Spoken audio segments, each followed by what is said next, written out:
ये प्रश्न आया है, बहन श्री, हम निर्विकल्प होकर ध्यान करें तो किसका करें? निर्विकल्प होकर ध्यान किसका करें, है ना? अक्सर करके यही प्रश्न रहता है सब मुमुक्षुओं के मन में कि भैया ध्यान तो आप बोलते हो कि अपना ध्यान करो कि करो करो, तो अब ये बताइए कि ध्यान आखिर हो किसका? तो बहन श्री समाधान करती हैं कि आत्मा निर्विकल्प स्वरूप ही है, उसकी प्रतीति पहले करे। किसकी? कि उस निर्विकल्प स्वरूप भगवान आत्मा की, जो मैं हूँ, अभी जाननहार जो जानने में आ रहा है, उसकी प्रतीति पहले करे और मैं इन विकल्पों से भिन्न हूँ ऐसा भेद ज्ञान करे तो निर्विकल्प हुआ जाता है। प्रथम सच्चा ज्ञान करे, उसके बाद सच्चा ध्यान होता है। माने ज्ञान पूर्वक ध्यान है, तुम्हें ज्ञान है नहीं, ये निर्णय है नहीं कि किसका ध्यान करना है, ध्यान का ध्येय कौन है, ज्ञान का ज्ञेय कौन है, ये जब तक तुम्हें भास नहीं होगा, इसका आभास नहीं होगा, इसका प्रतिभास नहीं होगा, तब तक क्या नहीं होगा? भाभासन नहीं होगा, तब तक ध्यान नहीं हो सकता। ज्ञान बिन ध्यान है ही नहीं। मेरे द्रव्य गुण पर्याय और दूसरे के द्रव्य गुण पर्याय भिन्न भिन्न है। अब ऐसा नहीं है कि जो गुण आप में है वैसे ही गुण मुझ में है, इसमें कोई दो राय नहीं है, लेकिन उनके गुण उनके पास हैं और मेरे गुण मेरे पास हैं। मेरा ज्ञान गुण मेरे लिए सहायी है, उनका ज्ञान गुण उनके लिए सहायी है। हाँ, इस प्रकार अपने को पहचाने, सच्ची प्रतीति करे, सच्चा ज्ञान करे तो निर्विकल्प हुआ जाता है ना? अब प्रश्न है फिर से कि मस्तिष्क में से सब विचार निकाल दें और ध्यान धरें कि मैं एक अखंड आत्मा हूं, तो ध्यान हो जाएगा ना? कि भाई कैसा मन में विचार आए कि सब विचारों को निकाल दूं, ठीक है ना? विचार तो सही है, लेकिन बात यह है कि अंतर में छूटना बड़ा मुश्किल पड़ता है। अंतर में छूटना बड़ा मुश्किल पड़ता है। सबसे पहला तो ये विचार में आए कि मैं ज्ञायक हूं, ऐसा अपना अस्तित्व ग्रहण होना चाहिए। अपनी ज्ञायकता का भास अंतर से होना चाहिए कि इस समय जो जानने में आ रहा है, जो जान रहा है, जो जाननहार है, वही मैं हूं, वही मैं, वही ज्ञायक है। यह रहा चैतन्य चिन्मय चिदात्मन आत्मा, यह रहा। ऐसा लगना चाहिए कि यही मैं हूं, ये शरीर नहीं, ये पर द्रव्य नहीं, ये पर भाव नहीं, ये विभाव भाव भी नहीं, ये क्रोधादि भाव भी नहीं। एकमात्र जो आत्मा जो जान रहा है वही मैं हूं, ये चैतन्य मैं हूं, है ना? और अभी हमें क्या, हाँ, वही चीज बोल रहे हैं कि जैसे शरीर मैं हूं ऐसा लगता है, वैसे अभी क्या लगना चाहिए कि मैं ही आत्मा हूं, ऐसा लगना चाहिए। हाँ, अब हमें सुबह उठ के याद थोड़ी करना पड़ता है कि मैं मनुष्य हूँ या मैं पुरुष हूँ या मैं मोहित हूँ। बिल्कुल ऐसे ही ज्ञायक की सच्ची प्रतीति और ज्ञान होने के पश्चात विकल्प छूटते हैं।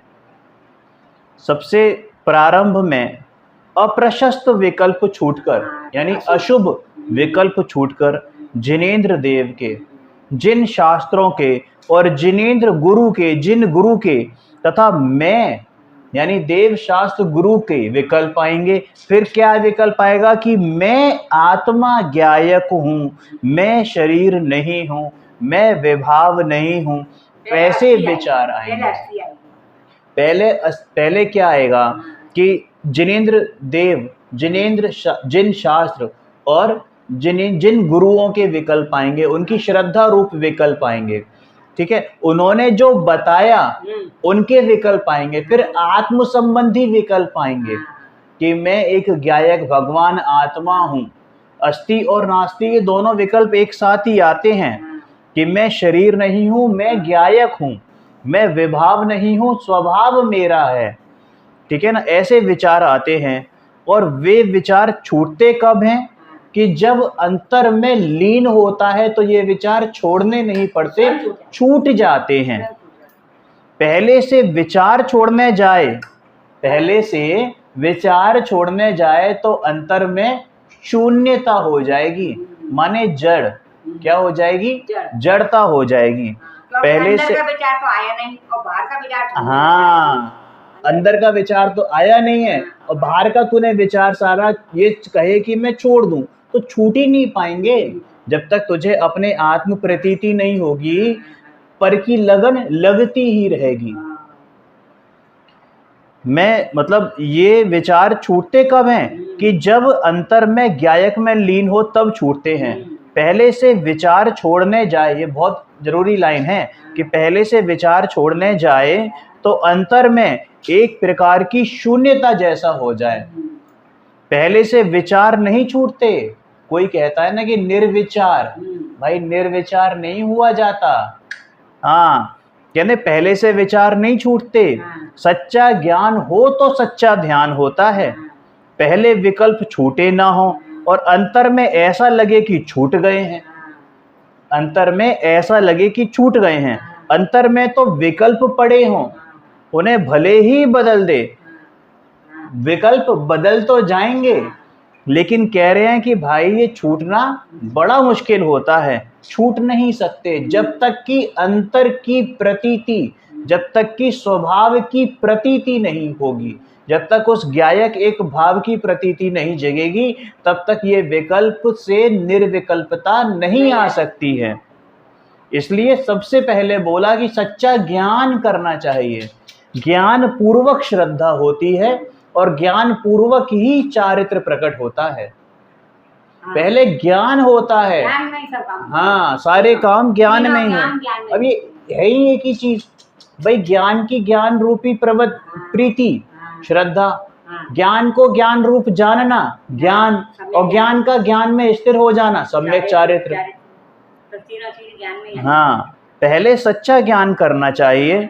मैं चैतन्य भिन्न हूँ और यह सब भिन्न है, ऐसा अंतर में भेद ज्ञान करना। यह सब कौन? ये घर मकान दुकान परिवार बीवी बच्चे नहीं, ये विकल्प, ये आत्म संबंधी विकल्प भी मेरे विकल्प नहीं है, मतलब मेरा स्वभाव नहीं है, क्योंकि ये छूट जाने वाले हैं। शुद्धोपयोग से पहले आते हैं, लेकिन अगर कोई इस शुद्धोपयोग से पहले आने वाले इन शुभ भावों में, इन प्रशस्त भावों में अटक जाए तो 3 काल में उसे शुद्धोपयोग होगा नहीं। यह सब हाँ, वो छूटने के लिए आते हैं भाई, बिल्कुल।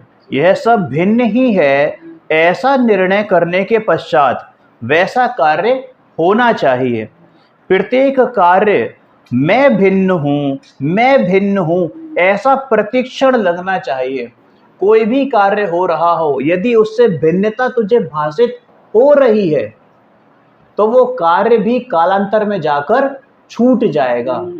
वो कार्य भी कालांतर में जाकर छूट जाएगा, क्योंकि प्रैक्टिस बहुत जरूरी है। अभ्यास नहीं है ना, अनादि की रूढ़ पड़ी, अनादि की क्या कहते हैं उसे, हाँ, अध्यवसान पड़ा हुआ है, कुटेव पड़ी हुई है, अनादि की कुटेव पड़ी हुई है कि ये करने वाला मैं, ये करने वाला मैं। खाते पीते चलते फिरते बोलते अथवा किसी भी कार्य में स्वयं भिन्न ही भाषित हो कि ये करने वाला मैं नहीं, ये पढ़ने वाला मैं नहीं, ये पढ़ाने वाला मैं नहीं, ये शब्द मैं नहीं, तब अपने पे दृष्टि जाएगी कि मैं क्या हूँ। बिल्कुल सही बात है। जब ये नहीं हूँ तो फिर मैं हूँ क्या? तो ऐसे विकल्प छूटकर निर्विकल्प स्वानुभूति हो। वस्तु स्वरूप को समझे बगैर स्वानुभूति हो नहीं सकती है, परंतु हर समय स्वयं निराला लगना चाहिए। माने हर समय ये भिन्नता भाषित होनी चाहिए, अपने को उच्चतम सर्वोत्कृष्ट समझना चाहिए कि मैं ही मैं हूँ। यदि आज उसमें आया था पहले गाथा में समय सार जी में कि भाई जिस समय तूने अपने आप को सिद्ध अनुभव किया, तुझे बाकी जीव भी सिद्ध समान या सिद्ध लगने लगेंगे, और उसी समय तेरा हिंसा करने का भाव, तेरा क्रोध करने का भाव, तेरा मान करने का भाव, तेरा लोभ करने का भाव, 5 पाप 7 व्यसन करने का भाव सब अपने आप छूटता चला जाएगा। तू क्यों हिंसा करेगा, तू क्यों अभक्ष्य खाएगा? जब तूने अपने को स्वयं को सिद्ध मान लिया तो तुझे सारे जीव सिद्ध नजर आने लगेंगे, तो तू हिंसा करेगा क्यों? एक अस्थि को पकड़ने से हर समय स्वयं निराला लगना चाहिए। पहले भेद ज्ञान का अभ्यास करे तो स्वानुभूति हो। पहले भेद ज्ञान, भेद ज्ञान, भेद ज्ञान, ये मैं हूं और ये भिन्न है, ये मैं हूं, ये मुझसे भिन्न है। 7 तत्वों से भिन्न मैं निराला तत्व हूं। लेकिन बात ये भी है, इसमें एक मैसेज भी छुपा है कि भाई 7 तत्वों से भिन्न तुम जानोगे कब? कि जब तुम्हें 7 तत्वों का स्वरूप पता होगा। 6 द्रव्यों से भिन्न अपने आप को पहचानोगे कब? जब तुम्हें 6 द्रव्यों का स्वरूप पता होगा। यानी वस्तु स्वरूप समझोगे तो तुम्हें वस्तु नजर आएगी, तब भेद ज्ञान चलेगा। अपने घर का पता उसको पता होता है जिसको पड़ोसी के घर का भी पता होता है कि हाँ भाई ये घर मेरा नहीं है, ये फलाना घर इसका है, या नाम ना मालूम हो लेकिन ये मेरा नहीं है, पर उसे पता होना चाहिए ना, पता होना चाहिए ना, तभी तो यानी उसका ज्ञान तो है ना। अब प्रश्न आया कि पूज्य गुरुदेव के प्रवचन सुनते हुए, आत्मधर्म पढ़ते हुए गहराई से ऐसा लगता है कि किसी प्रकार आत्मा प्राप्त कर ही लेना है। क्योंकि गुरुदेव तो बात ऐसी करते हैं ना, इतनी भारी बात करते हैं कि भाई ऐसा लगता है कि नहीं, इसके अलावा कुछ और है ही नहीं, एकमात्र मैं, आत्मा आत्मा आत्मा, चैतन्य चैतन्य चैतन्य, इसके अलावा कुछ और है ही नहीं। लेकिन ये स्थिति उस समय तक तो रहती है जब हम सुनते हैं, फिर उसके बाद वो सब मतलब वही झाड़ पहुँच के और उठ के और चल दिए साहब, क्या करा जाए? तो भाई ये स्थिति तब तक रहेगी जब तक तू आत्मा का स्वरूप नहीं समझेगा, आत्मा की प्राप्ति नहीं होगी। जब तक तुझे तेरी प्राप्ति नहीं हो, जब तक आत्मा प्राप्त ना हो, तब तक ये प्रयास करते रहना चाहिए, प्रयास करते रहना चाहिए, थकना नहीं चाहिए। ये पठन पाठन चिंतन मनन महिमा करना और बारंबार इसका अभ्यास करना कि मैं एक चैतन्य गायक भगवान आत्मा, ये भिन्न निराला तत्व हूँ। ये 9 तत्वों में छुपी हुई जो आत्म ज्योति है, वही मैं हूँ, वही मैं हूँ। मैं अन्य सब जीवों से तो छोड़ो, मेरे जो अंदर होने उठने वाले जो विभाव भाव है उनसे भी मैं भिन्न हूँ, उनसे भी मैं भिन्न हूँ। ठीक है, इस आश्रव बंध की तो बात छोड़ दो, मैं तो संवर निर्जरा और मोक्ष पर्याय से भी भिन्न हूँ। हाँ, जैसे भगवान के मंदिर के द्वार नहीं खुलते तब तक मंदिर के बाहर घूमता है ना, घूमना नहीं छोड़ता, माने उसको इंतजार रहता है कि जैसे ही मंदिर के पट खुले और मैं प्रभु के दर्शन करने जाऊं, और जैसे ही मंदिर के द्वार खुलते हैं और भगवान के दर्शन करने को दौड़ने लगता है, वैसे ही मैं चैतन्य हूँ, मैं चैतन्य हूँ, अन्य कुछ नहीं हूँ, ऐसा बारंबार अभ्यास करे तो अवश्य ही आत्मा के दर्शन होते ही हैं। जब तक आत्मा के दर्शन नहीं होते हैं तब तक एक मोक्षार्थी को, आत्मार्थी को, मुमुक्षु को चैन नहीं मिलता, उसकी नींदें हराम हो जाती हैं कि भाई मुझे तो एकमात्र आत्मा का दर्शन करना है। आकुलता वाली नींदें हराम नहीं, उतावलेपन वाली नींदें हराम नहीं, वो एक उत्कंठा, एक वो लालसा अंदर लगी रहती है कि मुझे अपने को प्राप्त करना है। समझ में आया? जब तक आत्मा के दर्शन नहीं हो तब तक उतावलापन या आकुलता मत करना, लेकिन उसकी महिमा करना। उसकी प्रयास न पुरुषार्थ मत छोड़ना, प्रयास मत छोड़ना। आकुलता नुकसानदायक है, उतावलापन नुकसानदायक है, लेकिन पुरुषार्थ, उग्र पुरुषार्थ नुकसानदायक नहीं, बल्कि उग्र पुरुषार्थ से ही तुझे तेरे आत्मा का दर्शन हो सकता है। समझ में आया? बैंश्री, एक प्रश्न है कि कुछ लोग तो जो कहते हैं कि 3 दिन में ही हम तुम्हें आत्मा दिखा लेंगे, 3 दिन में ही, 3 दिन में ही आत्मा देने की बात करते हैं। तो मतलब क्या है भाई? अब इस मामले में हम क्या कहें? आत्मा किसी के द्वारा दिया नहीं जा सकता, आत्मा किसी के द्वारा दिया नहीं जा सकता, किसी के द्वारा दिखाया नहीं जा सकता, किसी के द्वारा दिखाया नहीं जा सकता। बतलाया जा सकता है कि आत्मा का स्वरूप कैसा है, तो सर्वज्ञ ने बताया है। निर्णय तुझे करना है, देखना तुझे है, लेना तुझे है।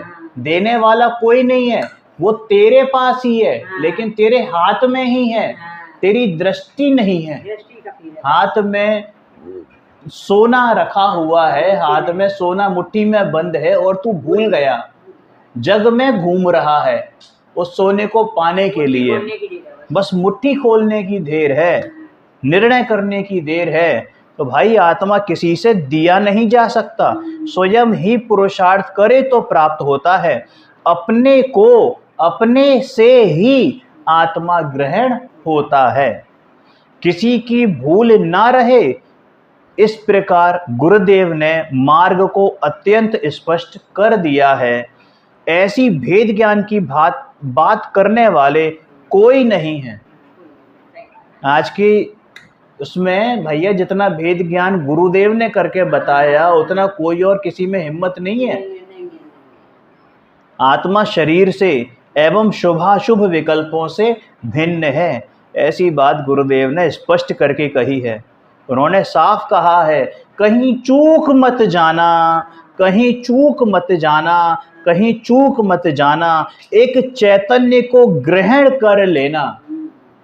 वो है ना, तुम गाती हो, कौन सा है, मत चूको चौहान, है मत चूको चौहान। तो भाई मत चूको चौहान, एक चैतन्य को ग्रहण कर उसकी तरफ निशाना लगा। कार्य थोड़ा हो उसमें हानि नहीं है, कार्य थोड़ा हो उसमें हानि नहीं है का मतलब ये, हाँ मतलब ये कहने का है कि भाई पैसे कम मिलते हों, कोई ज़्यादा तुझसे प्यार नहीं करता हो, तुझे लोग नफरत भी करते हों, लेकिन मिथ्या मार्ग पर मत चलना। तेरा विरोध होता हो, मिथ्या मार्ग पर मत चलना। हाँ, कितनी ही परिस्थितियां प्रतिकूल बने या अनुकूल बने, पैसे नहीं आ रहे हैं, कम आ रहे हैं, सहन कर लेना, लेकिन मिथ्या मार्ग पर मत चलना। कर सके यदि प्रतिक्रमण आदि ध्यान में करना। ये गुरुदेव के वचन हैं। क्या कहते हैं वो, कि कार्य थोड़ा हो उसमें हानि नहीं है, किंतु मिथ्या मार्ग पर मत चलना। कर सके यदि प्रतिक्रमण आदि ध्यान में करना। प्रतिक्रमण आदि ध्यान में करना माने प्रतिक्रमण निरंतर चलना चाहिए, निरंतर, कि भाई क्योंकि हम अभी शुद्धोपयोग में नहीं हैं, और जब शुद्धोपयोग, यहाँ तक कि मुनिराज भी प्रतिक्रमण करते हैं अगर शुद्धोपयोग से बाहर आते हैं, कि भाई मैं क्यों आया, मैं क्यों आया। और ना हो सके तो उतावल मत करना, थोड़े शुभ भाव में नहीं मान लेना कि मुझे आत्मा की प्राप्ति हो गई है। और हम क्या मानते हैं कि थोड़ा सा स्वाध्याय कर लिया, चिंतन मनन कर लिया, ध्यान लगा के बैठ गए और कुछ सफ़ेद सफ़ेद दिखा, कुछ अंदर से आनंद की सी अनुभूति हुई, और हमने क्या मान लिया कि देखो मुझे तो आत्मानुभूति हो गई है। अरे भाई, ऐसी ये सिरहन और ये रोंगटे खड़े होना, ये कोई आत्मा थोड़ी, ये तो स्पर्श गुण की पर्याय है, ये तो शरीर की क्रियाएं हैं। ये अंधेरा दिखना, अंधेरा और सफेदी दिखना, ये तो वर्ण गुण की पर्याय है। ये तो आत्मा तो अरूपी है, अस्पर्शी है। आत्म प्रीति ना हो तब तक श्रद्धा बराबर रखना कि यह मार्ग तो यही है, अन्य मार्ग ग्रहण नहीं करना। समझ में आया? श्रीमद जी ने कहा है कि यम नियम संयम आप कियो, पुनि त्याग वैराग अथाग लयो, वनवास लियो मुख मौन रहो, दृढ़ आसन पद्म लगाए दियो। तूने यम नियम ध्यान उपवास मौन हठ योग आदि सब कुछ किया, किंतु जो करने का था वही बाकी रहा। इसलिए सद्गुरु बताते हैं कि भाई उस मार्ग पर तू चलना, जो तूने नहीं किया उस मार्ग पर तू चलना। वह मार्ग तो इन मार्ग से कहीं जुदा ही मार्ग है, अलग ही मार्ग है। आत्मा प्राप्त ना हो तो भावना करना, मैं भिन्न हूँ भिन्न हूँ भिन्न हूँ, चैतन्य तत्व हूँ, ज्ञायक एक भाव हूँ, मैं चैतन्य हूँ, यह रागादि मेरे नहीं हैं, यह पुण्य पाप भाव भी मेरे भाव नहीं हैं, मैं एक शाश्वत अखंड एक चिन्मात्र ज्योति रूप भगवान आत्मा हूँ। ऐसी भावना रखना, लेकिन उतावलापन नहीं करना। वस्तु स्वरूप की खबर होकर ही आत्मा के दर्शन होते हैं, तो वस्तु स्वरूप का ज्ञान करना, वस्तु स्वरूप को सही तरीके से पहचान करना, उसका श्रद्धान करना। समझ में आया? कोई कहे कि मुझे तो मेरे ध्यान में प्रकाश ध्यान दिखाई दिया, तो भाई ऐसा कोई मार्ग है ही नहीं। बहन श्री कह रही हैं स्वानुभूति दर्शन पृष्ठ संख्या 154। ये मेरे वचन नहीं है, ये बहन श्री के वचन हैं, जो साफ कह रही हैं कि ध्यान में मुझे प्रकाश दिखाई दिया, ये कोई मार्ग ग्रहण मत करना। जगत में अनेक अनेक भ्रमणाएं हैं, बहुत भ्रांतियां फैली हुई हैं, किसी के देने से सम्यक दर्शन नहीं मिलता। कोई भी छद्म वेशधारी ये कहे कि साहब अगर नहीं हो तो मुझसे ले लो, मुझसे ले लो का उसका पहले तो अभिप्राय समझो कि मुझसे ले लो का मतलब ये है कि भाई अगर तुम ऐसा करोगे तो तुम्हें सम्यक दर्शन प्राप्त हुए बिना रहेगा नहीं। आचार्य भगवान स्वयं ये बात कहते हैं कि 6 महीने तक, मैक्सिमम 6 महीने तक जो मैं कहता हूं, जो आचार्य सर्वज्ञ भगवान ने कहा है वैसा तू करेगा तो तुझे सम्यक प्राप्त हुए बिना रहेगा नहीं, और ना हो तो मुझसे ले लेना का अर्थ ये है कि ऐसा हो ही नहीं सकता। लेकिन कोई ये कहे कि साहब मैं देने वाला हूं सम्यक दर्शन, तो भाई इन बातों में फंसना नहीं। कोई किसी के देने से सम्यक दर्शन नहीं दे सकता। भाई सम्यक दर्शन अनंत काल में दुर्लभ है, बड़े ही बिरले जीवों को यह सम्यक दर्शन प्राप्त होता है। किसी दूसरे के देने से सम्यक दर्शन प्राप्त नहीं हो सकता। अपने को अंतर से लगन लगे और स्वयं ही अंतर से पृथक यानी अलग, पृथक हो मतलब क्या कि भेद ज्ञान जगे, अंदर से भेद ज्ञान जगे और भेद ज्ञान की उग्रता हो, तभी सम्यक दर्शन होता है। जगत में देखो, दोबारा पढ़ते हैं, बहुत जरूरी है ये। जगत में अनेक अनेक भ्रमणाएं हैं, मतलब भ्रांतियां हैं। किसी के देने से सम्यक दर्शन नहीं मिलता। सम्यक दर्शन होना अनंत काल से दुर्लभ है, वह कोई दूसरा दे सके ऐसा है नहीं।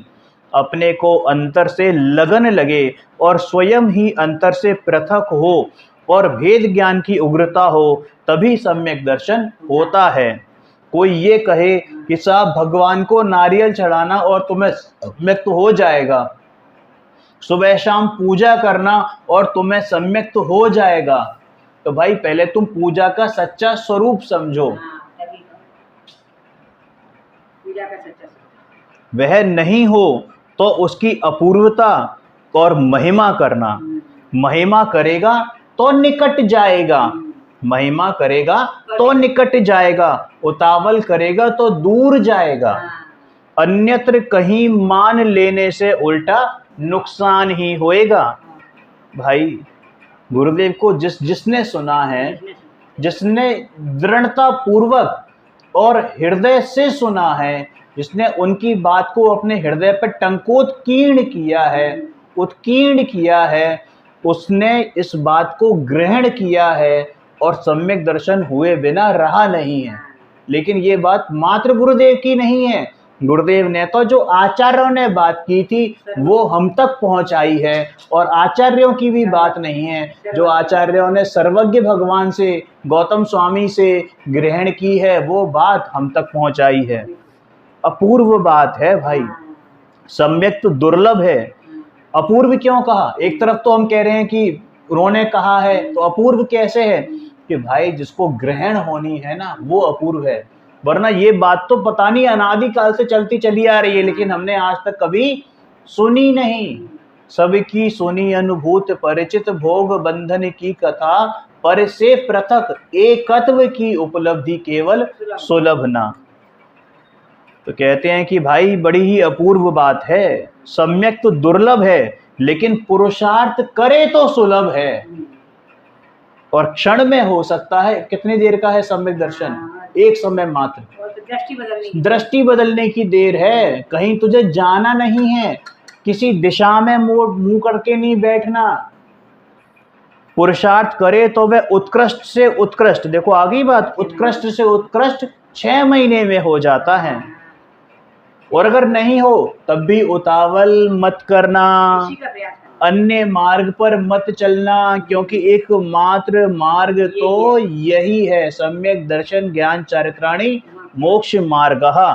ये श्रद्धा यथार्थ करना, श्रद्धा यथार्थ करना। समझ में आया? अब एक इसमें वो है, वो ज्ञान पद परमार्थ है, जो पाए जीव मुक्ति लहे। वो ज्ञान पद परमार्थ है, जो पाए जीव मुक्ति लहे। इसमें क्या कहा है? ये प्रश्न आया है। तो बेंचरी कहती हैं कि जो ज्ञान के भेद हैं, जो ज्ञान के भेद हैं, कौन कौन से भेद हैं ज्ञान के? मति, श्रुति, अवधि, मन, पर्याय और केवल।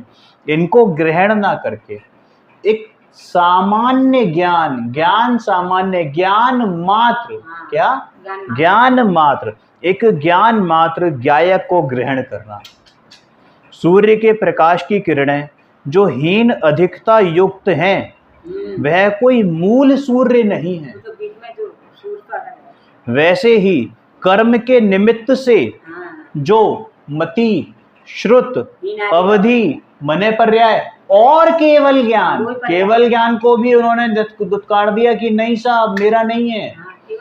ये केवल ज्ञान ऐसे 5 भेद दिखाई देते हैं, वह मूल तल नहीं है। मूल तल तो ज्ञायक है, क्योंकि ये सब पर्याय भाव हैं, ज्ञान की पर्याय हैं। उस ज्ञायक को, ज्ञान पद को ग्रहण करना, उस ज्ञान मात्र को ग्रहण करना, ज्ञान सामान्य को ग्रहण करना। समझ में आया? ये सब मति, श्रुत आदि तो भेद हैं, लेकिन इनका मूल क्या? कि मूल तो एकमात्र ज्ञायक भगवान आत्मा ही है। जैसे उस प्रकाश की किरणों का मूल, चाहे लू के थपेड़े हों और चाहे सर्दी की नर्म नर्म धूप हो, चाहे सुबह की पहली किरण हो, चाहे संध्या को डूबने वाली किरण हो, चाहे दोपहर में खिलती हुई धूप हो, वो मूल सूर्य नहीं है। वो प्रकाश की किरणें कहाँ से निकल रही हैं, वो मूल सूर्य है। प्रकाश की किरणें दिखाई देती हैं, लेकिन संपूर्ण सूर्य कहाँ पर है? उस सूर्य को ग्रहण करने जैसा है। ये मति, श्रुत, अवधि, मन, पर्याय, केवल ज्ञान कहाँ से निकले हैं, कहाँ से स्फुटित हुए हैं, कहाँ से प्रस्फुटित हुई हैं इनकी किरणें?